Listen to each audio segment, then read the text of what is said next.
Assalamualaikum warahmatullahi wabarakatuh. Selamat pagi anak-anak kelas 1 yang solih dan solihah. Bagaimana kabarnya hari ini? Semoga kita semua selalu diberikan kesehatan dan selalu ada dalam lindungan Allah Subhanahu wa Ta'ala. Nah, anak-anak, kali ini bertemu lagi dengan Bu Fatimah. Kita akan belajar mata pelajaran fikih. Nah, sebelum kita memulai pembelajaran hari ini, marilah kita awali dengan bacaan basmalah. Jangan lupa, setiap memulai pembelajaran kita mengucapkan atau membaca basmalah agar apa yang kita pelajari dapat bermanfaat. Baca basmalah bersama. Bismillahirrahmanirrahim. Nah, anak-anak, kali ini kita akan belajar materi pembelajaran fikih. Nah, kita akan belajar pada bab 2, yaitu tentang tayamum. Kemarin kita sudah membahas beberapa hal tentang tayamum. Kali ini kita akan belajar dengan Bu Fatimah tentang pembatal tayamum dan manfaat tayamum.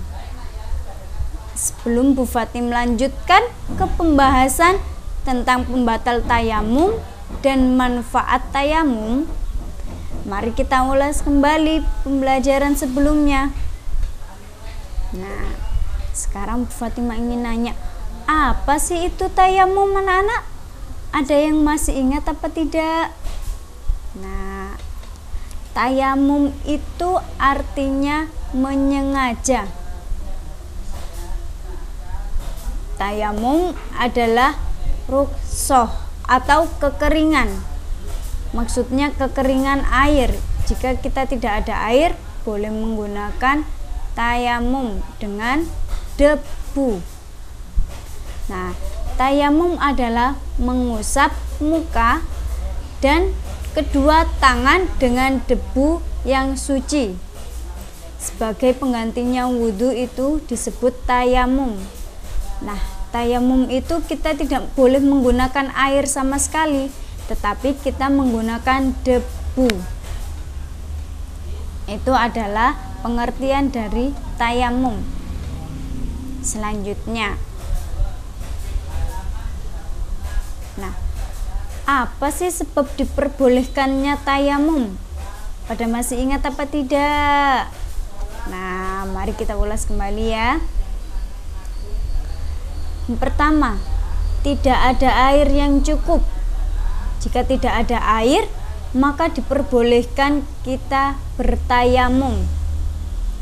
Yang kedua, ada air tapi sangat dingin. Jika kita tidak kuat dan kita sakit, maka kita diperbolehkan untuk bertayamum. Selanjutnya yang ketiga, sakit bila terkena air akan tambah sakit. Misalkan kita demam, kita tidak boleh menyentuh air sama sekali kalau demam kan? Nah, oleh karena itu, bila terkena air akan tambah sakit, maka diperbolehkan kita bertayamum. Yang keempat, di dalam kendaraan umum, seperti naik kereta api, naik pesawat terbang. Nah, itu kita diperbolehkan tayamum. Yang penting kita melaksanakan sholat kita. Nah, selanjutnya apalagi yang sudah kita bahas? Nah, bagaimana sih cara tayamum? Nah, cara tayamum kemarin bagaimana? Yang pertama, kita awali dengan bacaan basmalah. Jangan lupa setiap perbuatan, perlakuan kita awali dengan bacaan basmalah. Yang kedua, membaca niat bertayamum. Anak-anak masih ingat apa tidak bacaan niat tayamum? Iya, pintar. Jangan lupa terus dihafalkan, nggih. Selanjutnya yang ketiga, menepuk tangan atau debu dengan telapak tangan, lalu kita meniupnya.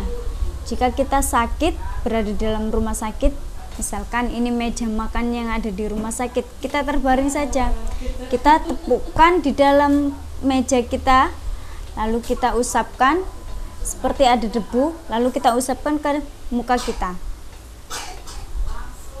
Lalu yang keempat, setelah kita menepuk meja kita tadi, kita usapkan ke muka hanya 1 kali. Kalau berwudu kita lakukan 3 kali, sedangkan kalau bertayamum kita lakukan hanya 1 kali. Lalu yang kelima, menepuk tangan atau debu kembali, lalu meniupnya. Yang keenam, mengusapkan tangan sampai pergelangan tangan. Dilakukan sama, hanya 1 kali. Yang terakhir yaitu urut dan tertib. Itu adalah cara-cara bertayamum. Nah, selanjutnya kita juga sudah membahas apa anak-anak? Apa saja rukunnya tayamum? Nah, rukun tayamum yang pertama yaitu niat tayamum. Niat tayamum itu adalah rukun pertama. Yang kedua, mengusap muka. Yang ketiga, mengusap kedua tangan sampai siku. Setiap melakukan perbuatan yang berbeda, perlakuan yang berbeda, ketika setelah mengusap muka, kita tepukan lagi, kita ambil debu, lalu kita usapkan ke siku. Lalu yang terakhir yaitu tertib dan urut. Nah, itu adalah yang kita bahas kemarin. Sekarang kita melanjutkan pembahasan tentang tayamum, membahas tentang pembatal tayamum. Nah, anak-anak, apa saja sih yang membatalkan tayamum?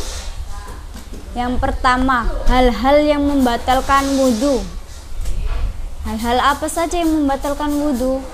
Seperti buang air kecil, buang air besar, kita pingsan tidak sadarkan diri juga membatalkan wudhu. Terus tidur nyenyak, kita ketiduran tapi terasa nyenyak sekali dan lama tidurnya, itu membatalkan wudhu.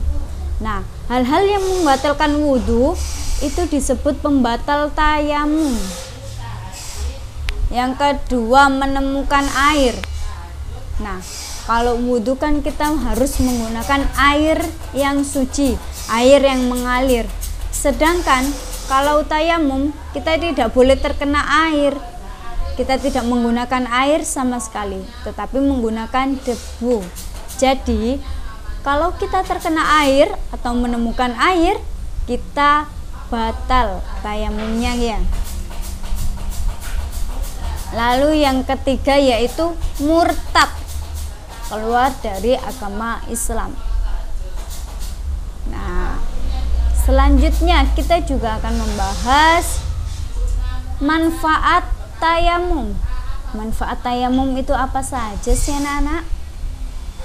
Nah, yang pertama, tayamum adalah bukti Allah Subhanahu wa taala sayang kepada kita semua. Oleh karena itu, selagi kita tidak bisa menemukan air, kita diperbolehkan bertayamum agar sholat kita terlaksana. Nah, tanah lebih mudah digunakan di sekeliling kita. Misalkan kita kekurangan air, di sekeliling kita tidak ada air sama sekali, tapi Allah mewajibkan kita untuk sholat 5 waktu. sebagai gantinya Allah menciptakan sekeliling kita ada tanah, dimanapun kita ada tanah. Jadi kita bertayamum, pengganti wudhu yaitu tayamum. Yang ketiga, memudahkan manusia dalam beribadah. Nah, itu adalah intinya dari tayamum. Kita masih mudah menjalankan ibadah kita meskipun tidak ada air. Jadi kita tidak bisa wudhu bukan berarti kita tidak boleh sholat, tetapi kita bisa dengan bertayamum. Yang keempat, meningkatkan asal mula manusia. Kita dilahirkan dari tanah, jadi asal mula manusia itu terbuat dari tanah. Nah, itu tadi adalah pembahasan tentang tayamum. Jangan lupa diingat-ingat terus ya, dipelajari terus. Nah, sekarang Bu Fatim ingin memberi tugas untuk anak-anak. Tugasnya yaitu mengerjakan LKS Fikih halaman 45 sampai 46, Romawi 2 dan 3. Jangan lupa tugasnya dikerjakan semuanya. Tugas LKS Fikih halaman 45 sampai 46 yang Romawi 2 dan 3 saja. Dikerjakan di buku tugas, ditulis jawabannya saja.